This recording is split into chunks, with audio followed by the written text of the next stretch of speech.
Greetings and salutations, friends, and welcome to yet more Warhammer 40k lore. Today, we're going to talk about the ubiquitous Lasgun. There are, of course, tons of variations of this weapon, but before we get into any of those, let's start with the basics. First and foremost, what is a Lasgun? Well, it is the standard issue small arms for the Imperial Guardsmen. On some planets they do issue other small arms, but it's very rare. Essentially, for a regiment to be issued with anything but a Lasgun, it's going to have a very good reason to do so.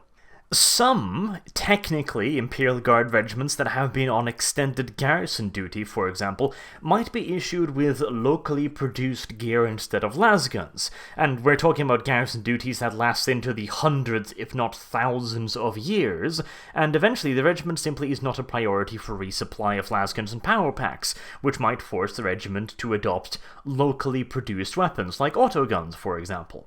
Now, if the regiment is then called back into active service, efforts will be made to resupply the regiment and bring them back up to current standards, but the administration of the Imperium being what it is, that is not always possible. It is avoided whenever possible because, well, the regiment is going to be a hell of a lot less useful in most cases, but still it does happen. There is, for example, one regiment that was mentioned in the Gaunt's Ghosts books. This regiment had essentially gone back to using so-called Lazlocks, which are extremely simplified versions of lasguns, using charged pellets to fire a single las shot before then needing to reload the weapon. These things are archaic, to say the absolute least. They're big, they're heavy, and they look pretty much like good old-fashioned 18th century muskets. Nice and heavy, and they're good for bashing people over the head with, but as ranged weapon, well, they do leave something to be desired. On the other hand, it is a hell of a lot easier and cheaper to produce, which means it could be produced on the local world, and the world, although it did have an active resistance force of sorts, they were essentially steppe nomad barbarians. The Guards regiment in question would essentially fight them by forming archaic square formations and fire at them in volleys using bayonets to keep the horses away. It worked perfectly fine as long as they were on the planet, but, well, sending them out into more modern warfare could prove slightly problematic. The good old-fashioned square formation is pretty damn useful against cavalry, but it does have some problems when it comes to repulsing tanks. And as for the weapon itself, it is the preferred weapon of the Imperial Guard because of a variety of factors, the most important of which is the relative ease of manufacture both of the weapon and its ammunition. The weapon itself is remarkably robust and is good for over 10,000 shots, with just simple cleanings and basic administration, and a prayer or two. After 10,000 shots, the focus lens of the weapon needs to be replaced by a proper tech priest, but 10,000 rounds for a rifle is not bad. Additionally, the weapon has virtually nothing in the way of moving parts, which means that the weapon is incredibly reliable, it will practically never jam, and it's very hard to break. An Imperial Lasgun can be safely used as a club, with virtually no risk of actually breaking the weapon. Granted, the weapon is not particularly heavy, and as such, using it as a club might be somewhat detrimental, especially if you've got a nice old bayonet instead, but hey, some feral world regiments just don't like using sharp pointy objects. They prefer their weapons blunt and hefty. In fact, there's even an example of a feral world regiment that incorporated axe heads into the weapon's stock. Now, this was on the side that pointed downwards, made the weapon somewhat uncomfortable to use, surely, and it made it a hell of a lot heavier, but it was now essentially a functioning axe. I'm not entirely sure that this in any way really increased the capacity of the weapon, certainly decreased the range capacity, but on the other hand, it is now an axe that fires lasers, so you can't really argue. And speaking of lasers, the Imperial Lasgun is indeed a laser weapon. It fires a highly focused, directed energy beam, which lasts for something along the lines of 1/10 of a second. Once this impacts upon a target, it causes a rather catastrophic chain reaction. You see, the laser beam, naturally, is ridiculously hot. And when it strikes unprotected tissue, it will essentially vaporize said tissue. It will literally boil the blood in a nanosecond, causing a little bit of an explosion. It is a very effective weapon when it comes to unarmored personnel. In fact, just a basic las bolt will be able to blast someone's arm off. In addition to this, the weapon is extremely, quite literally pinpoint accurate, even at the maximum extent of its range. In fact, the only real limitation to a lasgun's range is the range at which the bolt is starting to dissipate in the planet's atmosphere. Basically, a las bolt, or any laser, can only travel so far before most of its heat energy dissipates into the world around it, so that is the only real range limitation. It doesn't have to worry about gravity or drop-off, although the effects of, the Earth's surrounding would still have an effect on it because it just goes in a straight line, which means that extreme range shooting can actually be pretty complicated if you're used to a ballistic weapon. Essentially, you might naturally be trying to compensate for a drop-off that no longer exists. Which is why, while most Imperial Guard regiments are of course levied from the PDF, they are then given extensive retraining. It would in fact not be an exaggeration to say that once a PDF unit is turned into an Imperial Guard unit, it is essentially retrained from the bottom up, as all of their old gear is now outdated. The old system of squad vox casters, for example, will be replaced by individual vox beads, and the weapons, as mentioned, are very, very different. The tactics also are in most cases very different. Most PDF units are expected to deal with no more than local civilian riots or hold fortifications at the worst case scenario, but even that, PDF units are generally speaking not expected to fight the enemy. If anything, they are expected to do nothing and die while doing so, if an enemy were so inconsiderate as to dump down on their particular doorstep. There is, however, one small problem. While the lasgun is extremely effective against unarmored targets, it does struggle with armor. Now, Imperial standard issue flak armor will provide a fair bit of protection against lasbolt. At the very least, it is likely to take the first hit, although after that the armor is literally going to be, destroyed, so you better not get hit again, but still, it's got a pretty good chance of saving your life the first time around. More advanced types of armor, like for example carapace armor, can take several hits, but again, this is relatively light Imperial Guard standard issue armor. It's not particularly tough, it'll stop a couple bullets, it'll stop a couple las blasts, but this is nowhere near the top-of-the-line protection that the Imperium has. Astartes power armor is virtually impervious to lasguns, unless it is at extreme close range. For a lasgun to have any real hope of penetrating Adeptus Astartes power armor, it has to be at virtually point-blank range. We're talking a couple of meters, and the weapon will have to be at the highest power setting possible. Additionally, it's probably going to have to hit a weak spot to guarantee penetration, and of course to guarantee killing what's inside. Even if the Astartes was not wearing power armor, a las bolt is unlikely to incapacitate a space marine. As such, you want to be aiming for the head in these cases. And then of course there's the fact that you are now trying to kill an Adeptus Astartes, or in this case probably Chaos Marine, which is way worse, at something along the lines of 2 meters, while this monstrous creature is hurling towards you at something along the lines of 60 kilometers per hour. I mean, you can try for a headshot, but I wouldn't fucking trust my luck. And neither would Imperial Guard Doctrine. Basic Imperial Doctrine for dealing with Adeptus Astartes is, calling on the Adeptus Astartes, or tanks, or artillery bombardment. But if an Imperial Guard squad is forced to take on a Chaos Marine, basically the idea is that the unit lines up more or less in a straight line, or double ranks if they have the time, and all start firing simultaneously good old-fashioned volley fire. Basically, the idea is that even if the troops are in all due likelihood scared out of their fucking minds and therefore not aiming as well as they normally would, the hope is that a stray lasbolt will hit something vital and hopefully kill the bastard. I wouldn't put money on it, but, well, it's better than nothing, isn't it?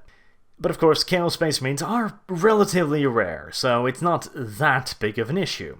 Orcs, on the other hand, are not quite as rare, and they are quite resistant to lasbolts.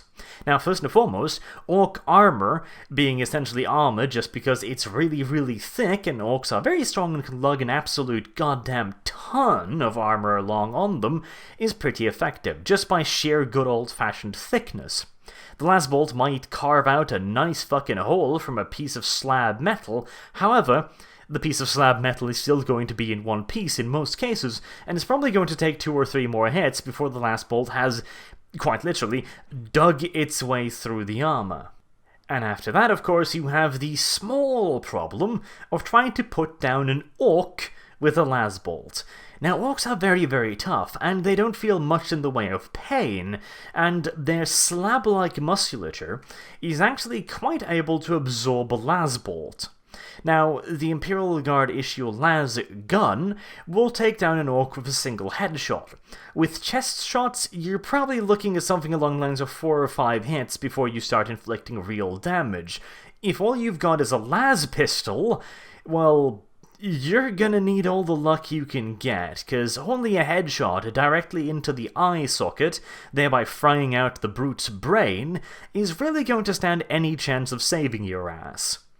Luckily, however, the lasguns do come with a full auto option, which is very much so recommended once fighting orcs. You might have to expend something along the lines of 1/3 to half of your magazine's ammunition to stop one, and at that point, you don't have time for individual shots. Tyranids can also be a fairly large problem. Now, the smaller gaunt variants are fairly easy to kill with a lasbolt, but the bigger ones can be nigh on impossible because they are protected by layer upon layer of natural armor. Again, much like good old-fashioned pieces of slab metal worn by orcs, a las weapon will essentially have to dig its way through these multiple layers of protection before getting to anything fleshy. And even then, you're probably going to have to dig your way through several layers of additional protection and muscle and other non-essential tissue before you can actually kill a big Tyranid, which means that a las rifle is virtually worthless against something like a Tyrant Guard or a Hive Tyranid. It will deal with the smaller bastards fairly easily, though, so again, it's not that big of an issue since Hive Tyrants are relatively rare, but if you see one, well, you're in for a fairly uncomfortable time unless you've got a heavy bolter at hand. However, this should not be considered a real drawback of the weapon. The simple fact is that anything short of a bolt gun would have a hard time dealing with these enemies, and unless you're an Adeptus Astartes, you're going to have a very hard time firing one without breaking most of the bones in your upper body, so that's kind of out of the picture. An autogun wouldn't really do all that much better. It might be slightly better at very, very long ranges, assuming you've got a high-powered weapon, something along the lines of a 50 caliber weapon or something, but again, it's not really going to benefit you that much in the long run, and as I've already said, a lasgun is fantastic against lightly armored infantry. Against regular Chaos Cultists, or even Blood Pact troops, for example, 1 or 2 hits will almost certainly be enough to kill, and in fact, 1 hit will almost certainly be enough to, at the very least, incapacitate the target and take him out of action. And in all due honesty, the real advantage of the lasgun is not its killing power, although a lasgun's killing power against unarmored and even lightly armored human targets is considerable. The true advantage of the lasgun comes in its ammunition. The lasgun uses power packs. These things are fantastically useful, and they are the primary strength of the lasgun. It might sound a bit odd to think that a weapon's primary advantage is its ammunition, but Think about this. First and foremost, these lasguns are extremely compact. Your average guardsman can carry dozens of these things, and each of them packs something along the lines of 100 to 200 shots, depending on its size. There are variations in size. For example, the most common is the size 2, while other heavy regiments often use the size 4, which is tweaked in such a way that it doesn't provide any real additional ammunition, but it practically doubles the effectiveness of each individual lasbolt. This increase in power naturally plays absolute havoc with the weapon itself, and you can probably assume that it's only going to last something along the lines of 4,000 to 5,000 rather than the regular 10,000 shots, but the extra killing power is highly valued by regiments that are essentially expected to fulfill a stormtrooper role. If you're going to be storming into an enemy bunker complex with virtually no warning of when an enemy is going to be popping around a corner, you want that motherfucker to be dead in the first, not the second round. There is, however, relatively few varieties when it comes to power packs. You've got your standard size 1, which is used in las pistol, the standard size 2, which is the most common used in Imperial Guard las guns, the size 3, which is used in highly specialized weapon. For example, the Legion Drop Troopers use size 3. It gives them extra ammunition per power pack for only a small increase in the overall size. This is very useful for drop troops because there's no guarantee that they're going to be resupplied on time if they're going to be resupplied at bloody all. As such, an additional 50 rounds per magazine is highly valued. And of course the aforementioned size 4 that trades ammunition capacity and reliability for extra killing power. This all, of course, has the advantage of letting the Imperial Guard supply officer concentrate on requisitioning 1 or 2 types of ammunition. In fact, entire crusading forces will often be able to make do with only 2 types of power packs, which means that all Imperial Guard regiments can essentially draw their ammunition from the same stockpile. This means that no space is wasted, and it also means that ammunition can be sent to the regiments that are in the most need of it without having to dig out a specific pattern. In the worst case scenario, a larger expedition might have to supply 4 types of ammunition for specialized troops, which is pretty damn rare. An additional, and technically not entirely legal benefit, is that it allows many regiments to become virtually self-sufficient when it comes to ammunition. Imperial Guardsmen, being soldiers, will scrounge up any last piece of ammunition they can get their hands on, and hopefully, they will not be using all of it, as generally speaking, if the soldier is fighting to the last las pack, he's in deep fucking shit and has considerably more important things to worry about than whether or not he's going to have enough ammunition for the next engagement. This means that most regiments are going to slowly but surely build up a considerable surplus of ammunition. Now, in all due technicality, Imperial Guard quartermasters will usually request the return of ammunition so that they can keep their books nice and tidy, but, well, let's just say that some ammunition will be returned, and the rest of the power packs will unfortunately have been broken during the fierce fighting of the last few days, regardless of whether or not there's actually been any fighting recently. Luckily, the power pack is fairly easy to produce, and in fact, it is usually produced within the fleet itself. Even small expedition fleets will usually have one Adeptus Mechanicus fabrication vessel along with it, whose primary duty is to keep the unit supplied with replacement lasguns and power packs. Larger forces will have several such ships to make sure that the Imperial Guard troops are always well equipped with ammunition, and especially large troop movements, or even, indeed, crusades, will have specialized manufacturing ships that can create pretty much anything from heavy bolters to stubbers to tanks to ammo packs to lasguns to missiles to rockets to virtually anything.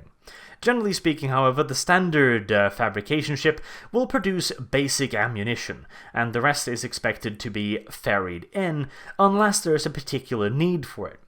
For example, artillery regiments will usually have a specialized manufacturing ship that produces all of their ammunition as well as any and all spare parts that may be required. It is, after all, fairly pointless and extremely wasteful to have to request spare parts from a planet that could be months, if not years away, not to mention completely and utterly impractical. You can't simply take a gun out of service for 6 months because it needs a new fucking gear. Additionally, you can't just carry along all of the replacements, because that shit weighs a lot and it takes up a fuck ton of space as well, whereas unprocessed metal, well, the weight is about the same, but the space requirements are vastly different. But that's still not all. In addition to being extremely versatile, easy to produce, and quite reliable, the power pack can also be recharged. Generally speaking, an Imperial Guardsman will be issued with something along the lines of 3 to 6 power packs at the beginning of a campaign, and those power packs are expected to last the Guardsman throughout the entirety of the fighting. Upon the conclusion of the campaign, the power packs will be handed over to the regimental supply officer, who will send them on to the mechanicus, who will fix them up. As, of course, over the course of multiple recharges, the battery will slowly but surely start to lose some of its potency. And this is one of the few occasions in which you can trust an Imperial Guardsman to actually hand over his power pack. What basically happens is that an Imperial Guardsman will just happen to find an old power pack lying somewhere near his bunk, for example, that just happens to be pretty old and holds something along the lines of half its previous charge, and seeing as he just happened to find it after having accidentally lost it earlier, or no, he didn't lose it, someone else must have misplaced it, and out of the goodness of his heart, he has now come to the regimental quartermaster to hand over this long-lost power pack, as it must certainly be missing its family very much at this point in time. And speaking of recharging, they can be recharged by any real power source. For example, they have little solar panels on top of them, so they can simply just be put out in the sun and they will be recharged. And in an emergency, the power pack can be placed near to slightly inside of a fire. The power pack will be able to draw quite a lot of energy from this, although it is, of course, going to damage the power pack quite a bit. This is, obviously, a measure of last resort. The weapon can be recharged like this, but don't expect it to be holding the same amount of charges, nor the same amount of shots, and definitely don't expect to be able to do this too many times. Lastly, let's touch briefly upon one of the major modifications of the Lasgun.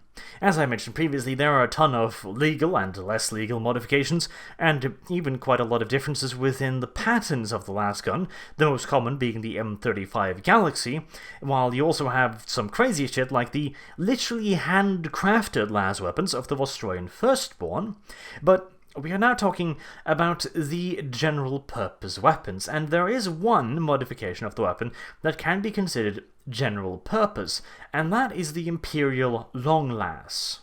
As the name suggests, this is a sniper variant of the standard issue Lasgun. It uses specialized ammunition in the form of so-called hotshot packs that have a far smaller ammunition capacity, just 10 to 20 shots, but they deliver many times the energy.